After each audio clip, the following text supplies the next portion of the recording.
ஆத்ம ஜோதி நேயர்களே, அனைவருக்கும் அன்பான வணக்கம். விஞ்ஞான உலகம் வியக்கும் மகா பெரியவாவின் பிரபஞ்ச ரகசியம். காஞ்சி மகா பெரியவாவின் தெய்வத்தின் குரல் புத்தகத்தை நம்மில் பலர் படித்திருப்போம் அல்லது அதில் உள்ள ஆன்மீக கருத்துக்களை கேட்டிருப்போம்.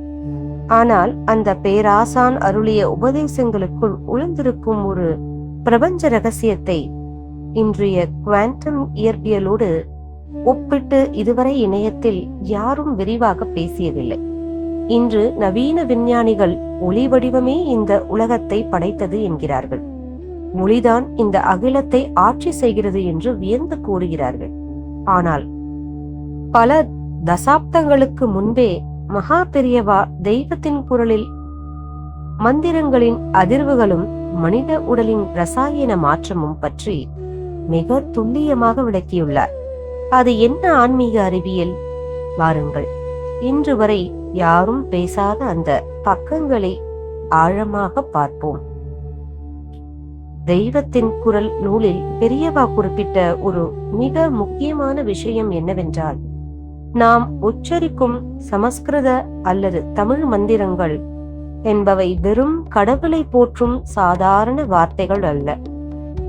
அவை ஒரு குறிப்பிட்ட அதிர்வெண்களை உடைய பிரபஞ்ச ஒளிகள். மகா பெரியவா தனது வாக்கில் இப்படி சொல்கிறார்: ஒரு வெண்கல மணியை அடித்தால் ஓசை வருகிறது. அந்த ஓசை காற்றில் அலைகளாக பரவுகிறது.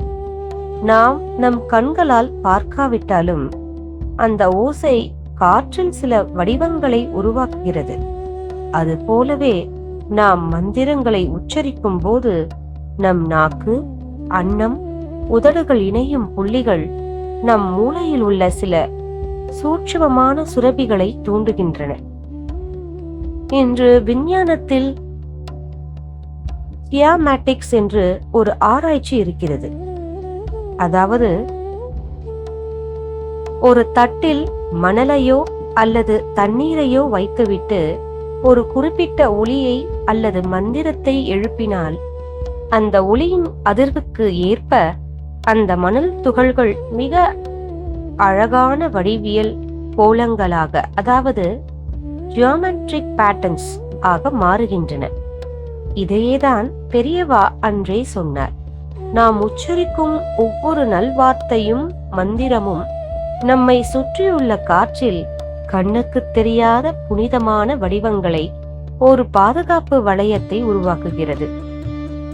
இன்று நவீன அறிவியல் இந்த உலகம் எப்படி உருவானது என்ற கேள்விக்கு பிக் பேங் தியரி என்னும் பெருவெடிப்பு தத்துவத்தையே பதிலாக கூறுகிறது. ஒரு வெடிப்பு நடக்கும் போது அங்கே சத்தம், அதாவது ஒரு மாபெரும் ஒளி உருவாவது இயற்கைதானே. விஞ்ஞானம் இன்று தட்டுத்தடுமாறி சொல்லும் இந்த விஷயத்தை நம் வேதம் அன்றே சொல்லிவிட்டது என்கிறார் பெரியவா. பிரபஞ்சம் உருவாவதற்கு முன்னால் அங்கே எந்த பொருளும் இல்லை, வெறும் வெற்று வெளிதான் இருந்தது.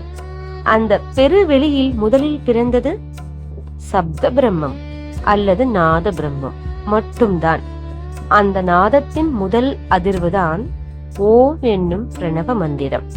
சமீபத்தில் நாசா விஞ்ஞானிகள் விண்வெளியிலும் சூரிய மண்டலத்திலும் ஆய்வு செய்து அங்கே இயற்கையாக எழும் ஒலிகளை பதிவு செய்தார்கள்.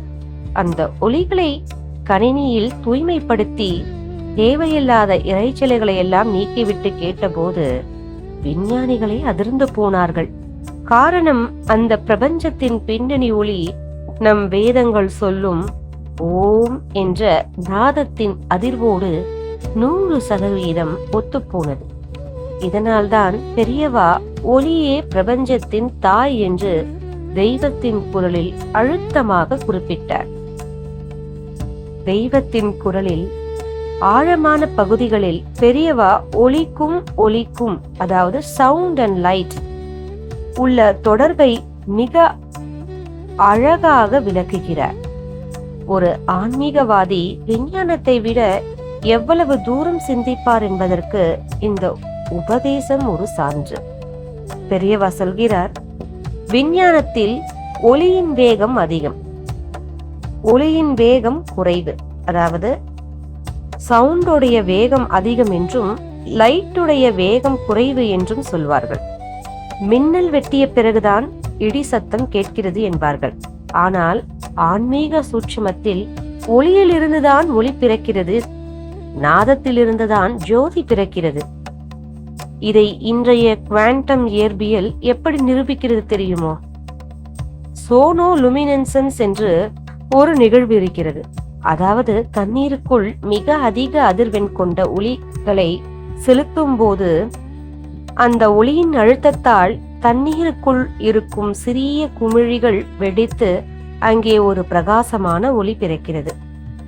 ஒளியை ஒளியாக மாற்ற முடியும் என்பதை அறிவியல் இன்றுதான் காண்கிறது. ஆனால் நாத முடிவிலே நல்ஜோதி தோன்றும் என்ற பிரபஞ்ச ரகசியத்தை, நாதத்திலிருந்துதான் ஒட்டுமொத்த படைப்பும் ஒளியும் வந்தது என்பதை பெரியவா அன்றே நமக்கு தெளிவுபடுத்தினார். இப்பொழுது இன்னும் ஒரு ஆழமான மருத்துவ அறிவியலுக்குள் செல்வோம். நம் உடம்பில் 72,000 நாடிகள் இருக்கின்றன என்று ஆன்மீகம் சொல்கிறது.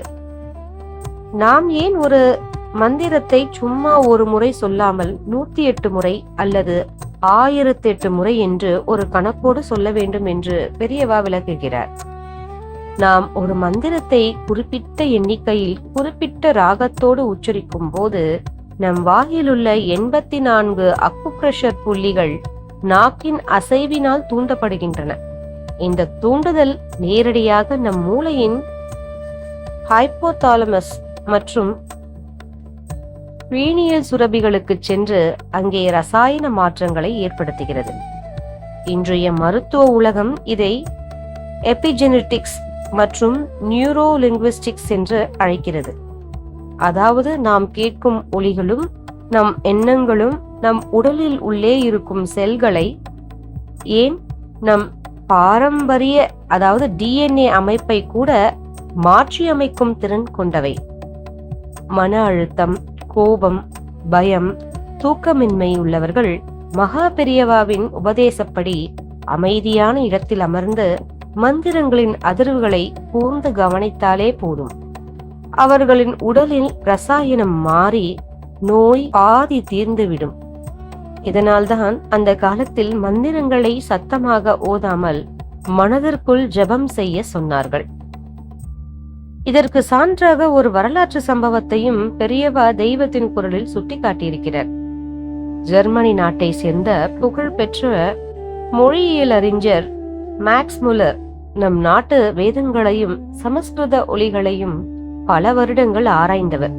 அவர் வியந்து சொன்ன ஒரு விஷயம் என்னவென்றால், உலகில் உள்ள மற்ற மொழிகள் எல்லாம் மனிதன் தன் அன்றாட தேவைகளுக்காகவும் ஒருவரோடு ஒருவர் பேசுவதற்காகவும் தங்களுக்குள் உருவாக்கி கொண்டவை.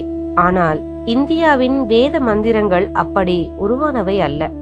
அவை காடுகளில் தவம் செய்த முனிவர்கள் இயற்கையின் பிரபஞ்ச அதிர்வுகளை அப்படியே தங்களின் அகக்கண்ணால் கண்டு காதால் கேட்டு தொகுத்தவை. சமீபத்தில் லண்டன் கேம்பிரிட்ஜ் பல்கலைக்கழகத்தில் ஒரு ஆய்வு நடத்தினார்கள். சமஸ்கிருத மந்திரங்களையும் வேதங்களையும் தினமும் உச்சரிக்கும் மாணவர்களின் மூளையை MRI ஸ்கேன் செய்து பார்த்தார்கள். ஆச்சரியமாக அவர்களின் மூளையின் நினைவாற்றல் மற்றும் பகுத்தறியும் பகுதி மற்ற சாதாரண மாணவர்களை விட 10% அதிகமாகவும் அடர்த்தியாகவும் வளர்ந்திருந்தது கண்டறியப்பட்டது. விஞ்ஞான உலகம் இன்று வியந்து பாராட்டும் இந்த வேத விளைவை த வேதிக் எஃபெக்ட் என்பார்களே, அதை மகா பெரியவா பல சதாப்தங்களுக்கு முன்பே வேத ஒளிகள் மனித மூளையை மட்டுமல்ல இந்த உலகையே காக்கும் ஒரு மகா அரண் என்று உலகிற்கு உரக்கச் சொன்னார். எனவே ஆத்மஜோதி நேயர்களே, மகா பெரியவா நமக்கு காட்டிய தெய்வத்தின் குரல் என்பது பெரும் ஆன்மீக போதனையோ அல்லது ஏதோ ஒரு கதையோ அல்ல. அது மனித குலத்தின் ஆரோக்கியத்திற்கும் ஆன்ம உயர்விற்கும் நம் முன்னோர்கள் தந்துவிட்டு சென்ற மாபெரும் அறிவியல் பொக்கிஷம். இனி நாம் ஆன்மீக ஒளிகளை கேட்கும் போதும் பெரியவாவின் வார்த்தைகளை படிக்கும் போதும் அது நம் உடலிலும் ஆன்மாவிலும் ஒரு மாபெரும் மாற்றத்தை ஏற்படுத்துகிறது என்பதை முழுமையாக உணர்ந்து கேட்போம். இதுவரை யூடியூபில் யாரும் பேசாத ஆன்மீகமும் விஞ்ஞானமும் இணையும் இந்த மகா பெரியவாவின் பிரபஞ்ச ரகசியம் பற்றிய உங்கள் மேலான கருத்துக்களை கீழே கமெண்ட் செய்யுங்கள். இந்த வீடியோ உங்களுக்கு பிடித்திருந்தால் உங்கள் நண்பர்களுக்கும் பகிர்ந்து கொள்ளுங்கள். ஜெய ஜெய சங்கர, அரஹர சங்கர, மகா பெரியவா பொற்பாதம் சரணம் சரணம்.